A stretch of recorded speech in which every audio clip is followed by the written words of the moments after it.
शांताकारं भुजंगशयनं पद्मनाभं सुरेशं विश्वाधारं गगनसदृशं मेघवर्णं शुभांगं लक्ष्मीकान्तं कमलनयनं योगिभिध्यानगम्यं वंदे विष्णु भवभयहरं सर्वलोकैकनाथं। मंगलम भगवान विष्णु मंगलम गरुड़ध्वज मंगलम पुंडरीकाक्ष मंगलाय तनोहरि। ओम नमो भगवते वासुदेवाय। आज का दिन आप सभी के लिए मंगलमय हो। आज पौष महीने का 27वां दिन है, तो आइए सुनते हैं पौष मास कथा का 27वां अध्याय। ब्रह्मा जी भगवान के अवतारों का वर्णन करते हुए नारद जी से आगे कहते हैं।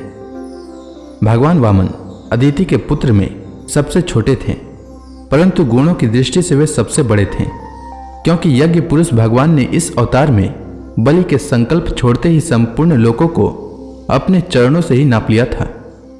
वामन बनकर उन्होंने 3 पग पृथ्वी के बहाने बलि से सारी पृथ्वी तो ले ली, परंतु इससे यह बात सिद्ध कर दी कि सन्मार्ग पर चलने वाले पुरुषों को याचना के सिवा और किसी उपाय से समर्थ पुरुष भी अपने स्थान से नहीं हटा सकते।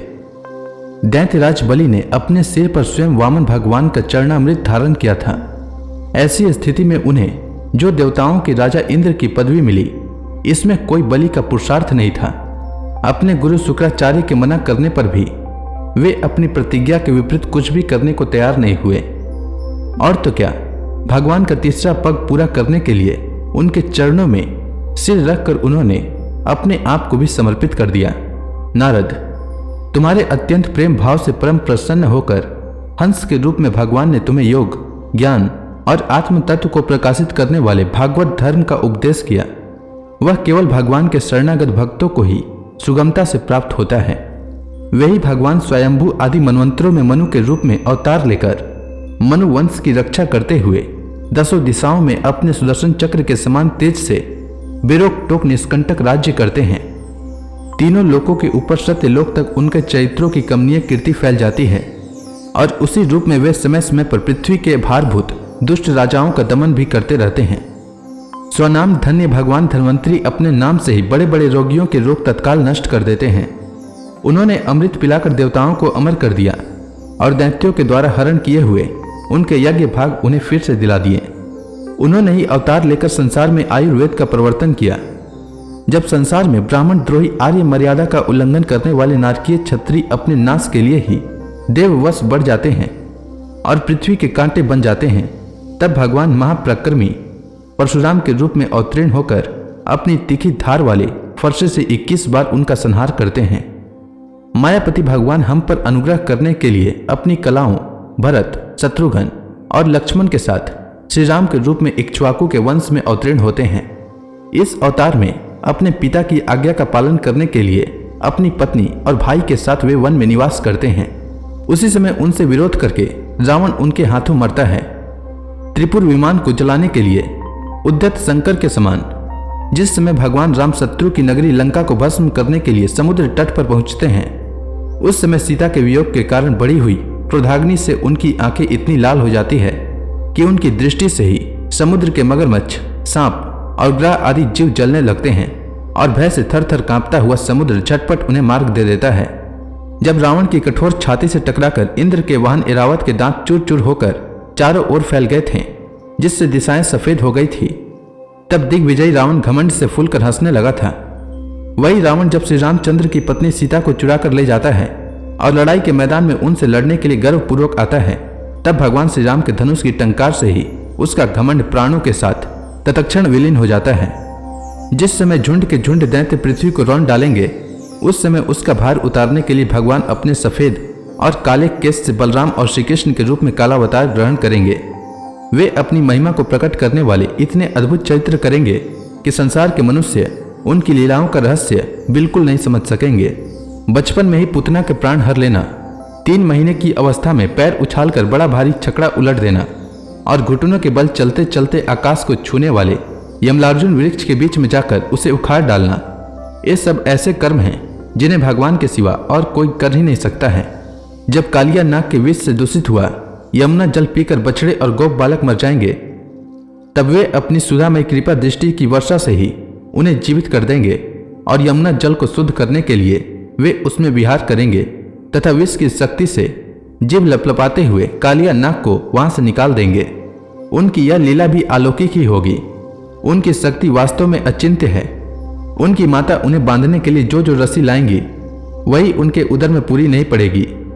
2 अंगुल छोटी ही रह जाएगी तथा जम्भाई लेते समय श्री कृष्ण के मुख में 14 भुवन देखकर पहले तो यशोदा भयभीत हो जाएंगी, परंतु फिर वे संभल जाएंगी।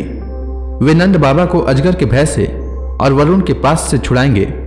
मैं दानव का पुत्र वेमासुर जब गोप बालकों को पहाड़ी की गुफाओं में बंद कर देगा तब वे उन्हें भी वहां से बचा लाएंगे।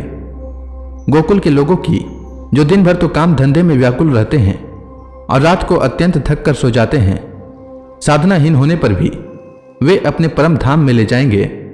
निष्पाप नारद, जब श्री कृष्ण की सलाह से गोप लोग इंद्र का यज्ञ बंद कर देंगे तब इंद्र व्रज भूमि का नाश करने के लिए चारों ओर से मूसलाधार वर्षा करने लगेंगे। उससे उनकी तथा उनके पशुओं की रक्षा करने के लिए भगवान कृपावश हो 7 वर्ष की अवस्था में ही 7 दिनों तक गोवर्धन पर्वत को एक ही हाथ से छत्रक पुष्प की तरह खेल खेल में ही धारण किए रहेंगे। वृंदावन में विहार करते समय रास करने की इच्छा से वे रात के समय जब चंद्रमा की उज्जवल चांदनी चारों ओर छिटक रही होगी अपनी बांसुरी पर मधुर संगीत की लंबी तान छेड़ेंगे। उससे प्रेम विवश होकर आई हुई गोपियों को जब कुबेर का सेवक शंखचूड़ हरण करेगा तब वे उसका सिर उतार लेंगे। और भी बहुत से प्रलंबासुर, धेनुकासुर, बकासुर, केसु, अरिष्टासुर आदि दैत्य, चाणूर आदि पहलवान, कुलिया पीड़ हाथी, कंस, कालयवन, भौमासुर, मिथ्या वासुदेव, साल्व, द्विविध वानर, बलवल, दंतवक्त्र, राजा नग्नजित के 7 बैल, संबरासुर, विदुरथ और रुक्मी आदि तथा कंबोज, मत्स्य, कुरु, कैकय और सिंजय आदि देशों के राजा लोग एवं जो भी योद्धा धनुष धारण करके युद्ध के मैदान में सामने आएंगे, वे सब बलराम, भीमसेन और अर्जुन आदि नामों की आड़ में स्वयं भगवान के द्वारा मारे जाकर उन्हीं के धाम में चले जाएंगे। समय के फेर से लोगों की समझ कम हो जाती है, आयु भी कम होने लगती है।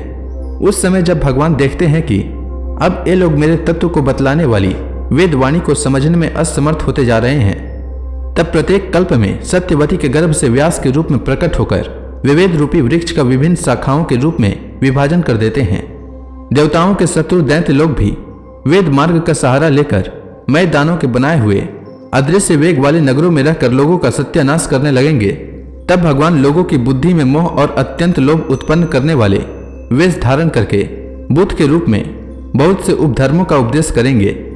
कलयुग के अंत में जब सत्पुरुषों के घर भी भगवान की कथा होने में बाधा पड़ने लगेगी, ब्राह्मण, क्षत्रिय तथा वैश्य पाखंडी और शूद्र राजा हो जाएंगे।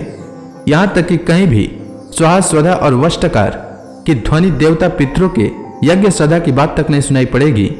तब कलयुग का शासन करने के लिए भगवान कल की अवतार ग्रहण करेंगे। तो इसी के साथ यह अध्याय समाप्त हुआ। इसके आगे की कथा मैं कल के अध्याय में सुनाऊंगा।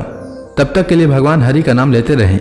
तो प्रेम से बोली भगवान विष्णु की जय, श्री कृष्ण भगवान की जय, लक्ष्मी माता की जय, तुलसी माता की जय, समस्त देवी देवताओं की जय।